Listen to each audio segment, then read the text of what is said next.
6 vjeçari Liam Carter qëndronte ulur këmbkryq në bar, krejtësisht i humbur në botën e tij të vogël. Në duart e tij të vogla mbante lodrën e tij të preferuar, një ushtar druri me bojë të dëmtuar nga dashuria. Babai i tij e kishte gdhendur për të, dhe Liam e mbante kudo me vete.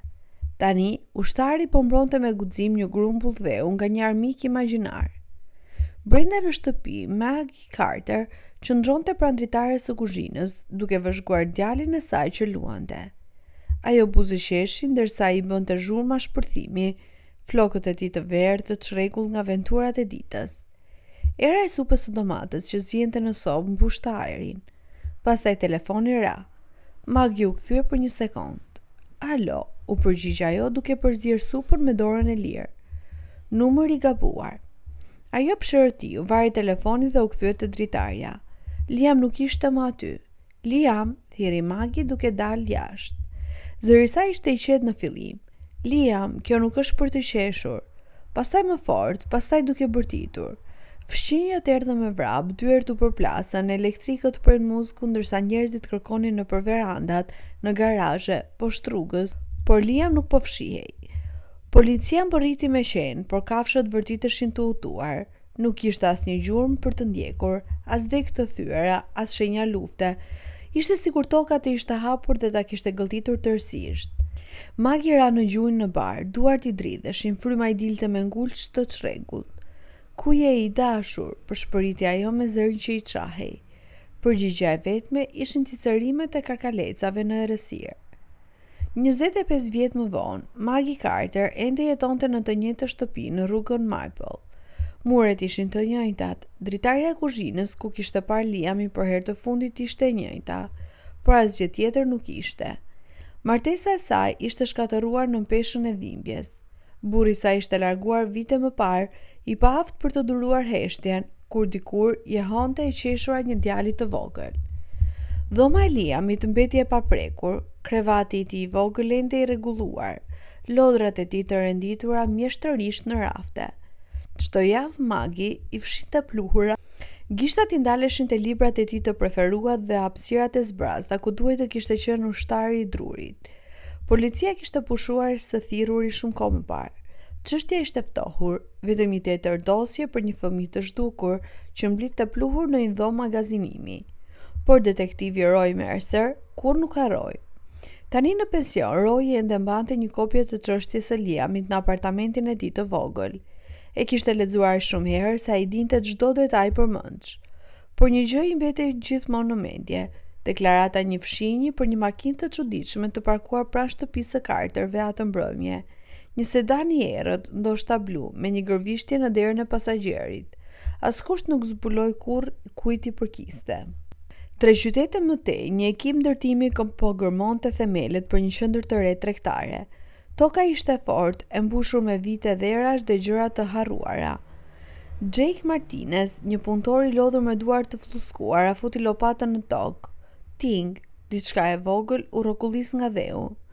Në fillim Jake mendoi se ishte një gur, por kur e fshiu pa një lodër, një ushtar druri i vogël me bojë të zbehur, trupi gjysmë i kalbur nga koha. Njëra kraj mungonte, Jake u vrejt. Po gërmonin 6 këmbë thellë, nuk ishte mundësi që një lodër fëmije të gjendej kaq thellë. Shefi i tij thiri policin për çdo rast. Kur policia e ktheu lodrën, gjaku i ngrirë, në fund ishin gdhendur 2 fjalë: Liam Carter. Lodra nuk ishte hedhur, ajo ishte varrosur. Jake Martinez qëndronte në stacionin e policisë duke u zhvendosur nga një këmbë në tjetrën. Ushtari i drurit qëndronte mbi tryezën e detektivit mes tyre, duke u dukur i vogël dhe i trisht në dritat e ndezura të stacionit. Thjesht mendova se mund të ishte e rëndësishme, tha Jake duke fërkuar duart e tij të ndotura në xhinse. Detektivi një policeri me emrin Rivera shkroi diçka në kompjuter. Pastaj fytyra e tij ndryshoi, gishtat i ngri mbi tastier. Zoti i madh, përshpëriti ai. Ekrani tregonte një raport për një fëmijë të zhdukur nga viti 1989. Një djalë 6 vjeçar që buzëqeshte me flokë të verdha të çrregullt dhe në përshkrimin e asaj që kishte veshur për herë të fundit, përmendte një lodër ushtari druri e gdhendur me dorë nga babai i tij. Kur ra telefoni, Magi po fshinte pluhurat në dhomën e Liamit, siç bënte gjithmonë të enjteve pas dite. Duart i dridheshin kur dëgjoi zërin e detektivit të Riviera, kur ai tha fjalët, ushtar Druri, gjënjët e saj u dobësuan. Ai u mbi krevatin e Liamit, telefonin e shtrëngonte në vesh. Ishte i varrosur, pyeti ajo me zë të hollë. Por kjo do të thotë mendja e saj fluturoi. Nëse dikush kishte varrosur lodrën, ata dinin ku ishte Liam. Ata dinin çfarë kishte ndodhur. Për herë të parë në 25 vjet, Magi njeu diçka të rrezikshme, shpresë. Dosjet e çështjes ishin të shpërndara mbi tryezën e kuzhinës kur telefoni roi të ra. Në moshën 72 vjeçare, duart e tij nuk ishin më aq të qëndrueshme, por u shtrënguan rreth receptorit kur dëgjoi për lodrën. Po vi atje, tha. Në stacion Roy studioi lodrën e kalbur sikur ajo të mund të fliste. Sytë e tij të lodhur skanuan raportet e vjetëra derisa një emër i ra në sy. Walter Haskins, një punëtor vendas, bënte punë të çuditshme në lagje në vitin 1989. Kishte punuar në gardhin e kartërve atë pranverë. Pulsi Royt u përshpejtua. Ishte punësuar në kantierin ku u gjet lodra, vetëm 2 muaj pasi Liam u zhduk. Walter kishte vdekur 5 vjet më parë, por kur Roy gërmoi më thellë, gjeti diçka të çuditshme. Një njësi magazinimi që Walter e mbante në një emër të re. Brenda, policia gjeti grumi gazetash për fëmijë të zhdukur dhe të futura mes tyre vizatime fëmijësh, shtëpi të vizatuara, figura shkopi dhe në cep të secilit një L e dritur. Fryma e Royt u ndal. Ai imagjinoi Liamin, gishtat e vegjël që shtrëngonin një laps duke bërë ato shenja diku në errësirë. Ai djali vogël kishte lënë një mesazh, edhe Roy më në fund po e lexonte. Njësia e magazinimit mbante ramyk dhe gazeta të vjetra. Elektrikët e policisë prempluhurin ndërsa nxirrnin kuti pas kutie. Secila ishte si të hapje një magth. Pastaj policia Riviera vuri re diçka të çuditshme në dyshemen e Beutonit. Një seksion duke ndryshe, më pak i plurosur. Kur ngritën terrasën e lirshme, gjetën një derë të fshehur, një bodrum. Ajri që doli lart ishte i ftohtë dhe i ndenjur. Magi, që qëndronte në prag me Royn, mbështolli krahët rreth vetes. Nuk donte të zbriste atje poshtë, por duhet ta dinte. Shkallët kërciten në peshën e tyre. Rrezet e elektrikut dridheshin në dorën e Royt. Pastaj një kravat i vogël, një batanie e hollë e kalbur nga koha, një filxhan plastik i përmbysur anash dhe në mur, gjurmë duarsh të vogla të lyer me diçka që mund të ketë qenë ose diçka tjetër. Fryma e Magit dilte me ngulç të shkurtër. Ai ka qenë gjallë këtu poshtë, bërtiti ajo. Pastaj elektriku dorës kapi diçka tjetër, kocka të vogla të brishta të mbledhura në një cep sikur fëmia të kishte qenë duke fjetur. Magi bërtiti. Roy duhet ta mbante që të mos rrëzohej. Por kur mjeku ligjor erdhi, ai tha diçka që ndryshoi gjithçka. Këto kocka kanë shumë të vjetra, tha ai duke shikuar shënimet. Ky fëmijë ka vdekur shumë përpara vitit 1989. Mendja e Royt fluturoi. Kujtoi një tjetër çështje, një djalë të quajtur Tommy Green, i zhdukur që nga viti 1987. E vërteta e tmerrshme i goditi si një ujë i akullt. Walter nuk ishte marrë vetëm Liamin, ai e kishte bërë këtë më parë. Magi shikoi skeletin e vogël, lotët i rritnin në fytyrë. Zëri i saj mezi dëgjohej. Atëherë, ku është djali im? Sepse nëse Liam nuk ishte këtu, ai mund të jetë diku atje.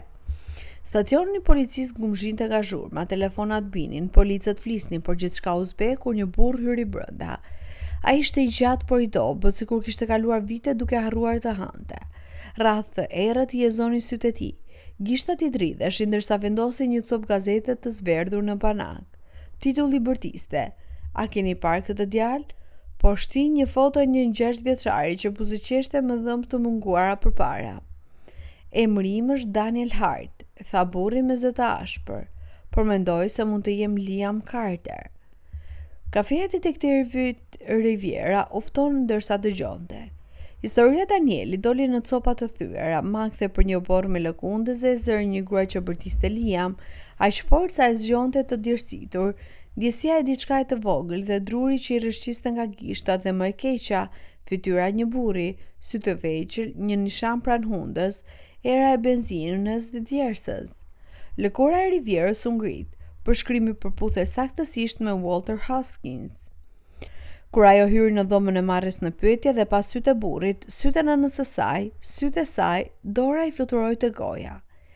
Ti, përshpëriti ajo. Daniel, Liam, u ngrit ngadalë. Duket sikur mund të ikte ose do të rrëzohej. Mbaj mend një këngë, përshpëriti ai, për hënën dhe një lop. Gjunjët e Makit u dobësuan.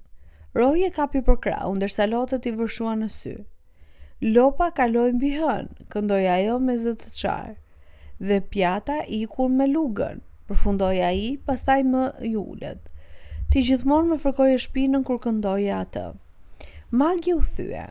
Policia gërmoi në jetën e Daniel Hartit. Prindërit e tij kishin tekur në një zjarr shtëpie kur ai ishte 15 vjeç. Fshinja tha gjëra të çuditshme.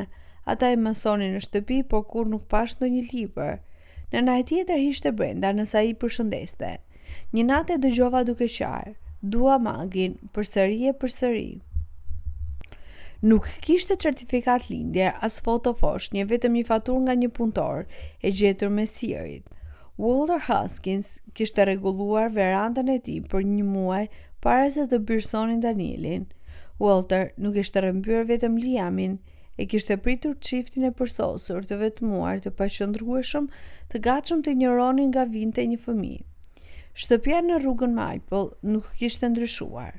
Fryma e Liamit u ndal te pamja lëkundëse së tij të vjetër, tani e ndryshkur dhe e palëvizshme. Dhoma e tij e fëmijërisë e goditi si grusht, këpucë të vogla pranderës, lisë tende të lidhura, një poster dinosauri i ngulur në skaje, hapësira e zbrazët në raft, ku duhet të kishte qenë ushtari i tij i drurit.